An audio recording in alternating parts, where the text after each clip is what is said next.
Good afternoon, everyone. My name is Ashlee, your Bioderm skincare expert. Welcome to a 30 minutes skin coach session.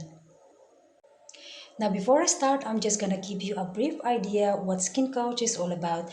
This is a special initiative from Naos Middle East for the purpose that if some of you are dealing or suffering from any kind of skin-related concerns and you need someone who will understand, who will invest time and effort to listen to you, this is the right time and the right place where you can talk to the right person to connect with the people who will help you and guide you to your skin journey.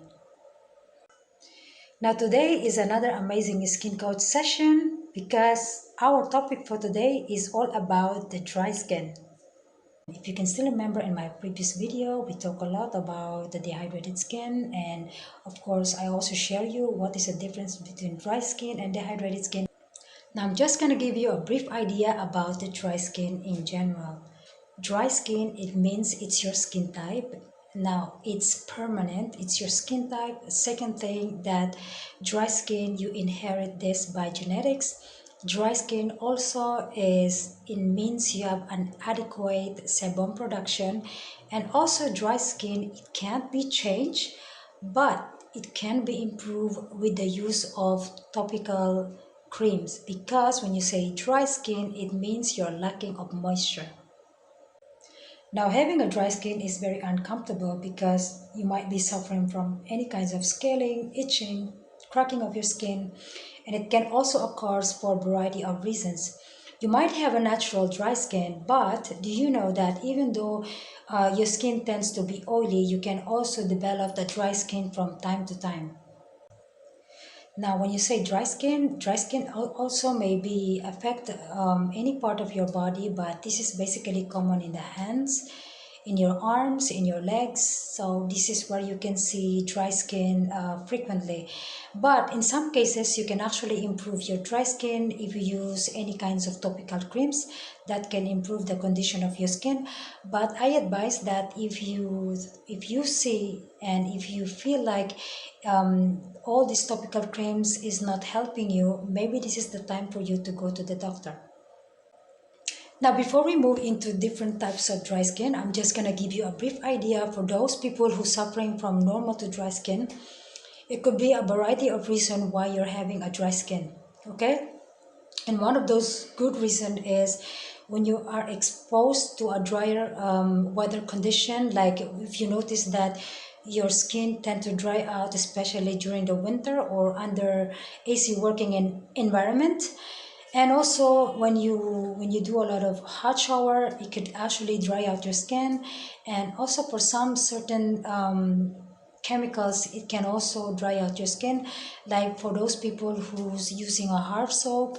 When you wash your hands, especially nowadays with the COVID-19, when you use a lot of gel, all these hand sanitizers, you can see that it's drying out your skin because of the alcohol. And also dry skin can also result into some serious underlying medical condition, and this is what we are going to talk about, okay? And one of those type of dry skin is the dermatitis. Dermatitis is a medical term for extremely dry skin, and there are several different types of dermatitis, and this is what we are going to talk about. Now, dermatitis, there's three different types of dermatitis, which is the contact dermatitis, the seborrheic dermatitis, and the atopic dermatitis. So let's talk about this one by one. Now let's talk about the contact dermatitis. The contact dermatitis develops when your skin reacts to something it touches, causing the localized area to inflame. And also there is an irritant contact dermatitis. It actually can occur when your skin is exposed into an irritating chemical agents like alcohol and bleach, for example. Now there's another contact dermatitis is the allergic contact dermatitis. It can actually develop when your skin is exposed to a particular substance that your skin is allergic to. For example, is the nickel. Now, the second type of dermatitis is the seborrheic dermatitis. Seborrheic dermatitis occurs when your skin is produced too much oil. As a result, it can be red, scaly, and also you could develop a certain types of rash, which is usually in the scalp, and this type of dermatitis is common to the infants. Now, atopic dermatitis is a kind of dermatitis that is known as an eczema. It is basically a chronic skin condition that causes dry, scaly patches appear in the skin, and it is very common to among children. Other conditions such as psoriasis and type 2 diabetes can also causing your skin to dry out. Now, after we talk about the types of the dry skin, let's talk about the risk factor for the dry skin. Now, dry skin can actually affect to anyone, but in some risk factor can actually raise the chances to developing a dry skin. And some of this factor is, for example, a good example is aging. If you have medical history, the season can affect your skin to dry out, and also a bathing habit.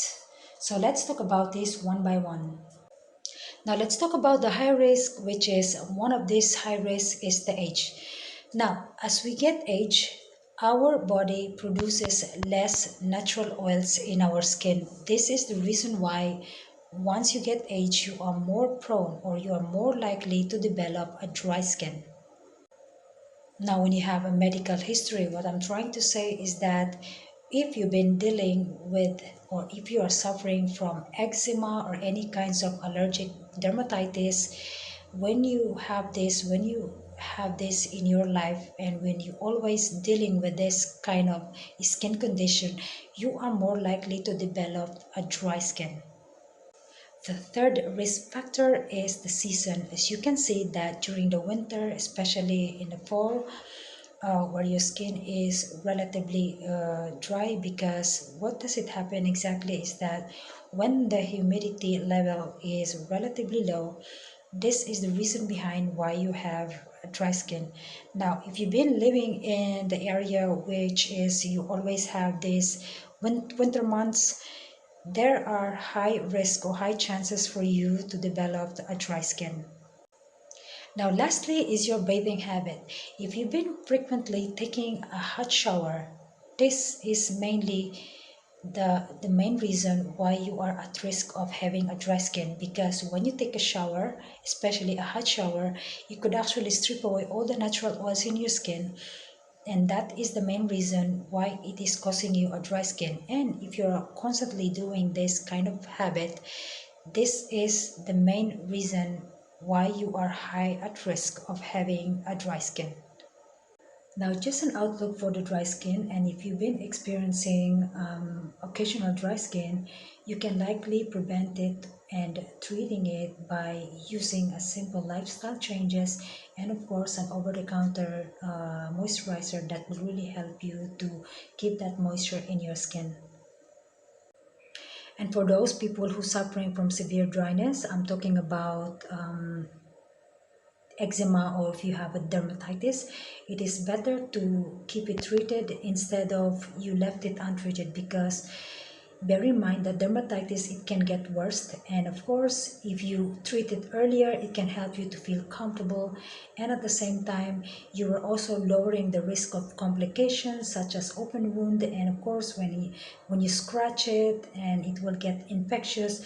So my advice is, if you have a severe dryness or if you've been suffering from dermatitis, it is always best to go to your doctor and seek a medical help. Now, the second thing that I'm going to tell you are the symptoms of having a dry skin. And one of the symptoms is when you feel like your skin is a little bit tighter, especially right after you bathe or right after you swimming. When you feel like your skin is tightening, this is the good examples or symptoms that you have a dry skin. And the second thing is when you feel like your skin is more look like rough, when it's itching, or when you have pruritus, when you're slightly having a flaky or scaling or peeling in your skin, when you have fine lines and cracks, when you have a gray and ashy skin, and also when you have a redness, and also when you have a deep cracks that may actually bleed, this is some of the symptoms that you have a dry skin. Now, after talking about the symptoms, there are many reasons, or there are many signs when do you have to see your doctor. Now, if you've been seeing that your skin doesn't improve despite of all the effort and the changes of lifestyle and everything you do, but still it didn't work out, this is the time for you to see your doctor. And also when you see that your skin is accompanied by redness, this is the best time for you to see your doctor. When your dryness and itching interfere your sleeping, this is the best time for you to see your doctor. When you have an open sores and infectious from scratching, this is the best time for you to see your doctor. And also if you have a large areas of scaling and peeling in your skin, this is the best time for you to see your doctor, because bear in mind that when you have a chronic dry skin, when you're suffering from eczema, when you have this pruritus, it can really badly affect your lifestyle. So when you're already dealing with this, when you're already suffering with this, it is the best. My advice for you is to go and book an appointment and see your doctor. So now we just finished talking about the dry skin. I hope you learned from this session, and stay tuned with me tonight because we are going to talk about the treatment and of course what are the best remedies to avoid and to prevent the dry skin. I hope you find this video interesting, and if you have any questions, I appreciate if you can write your comment down below, and stay tuned with me tonight because it's going to be a continuation of our topic, which is the dry skin. For now, I'm going to say thank you so much for your time. Have a nice day and goodbye.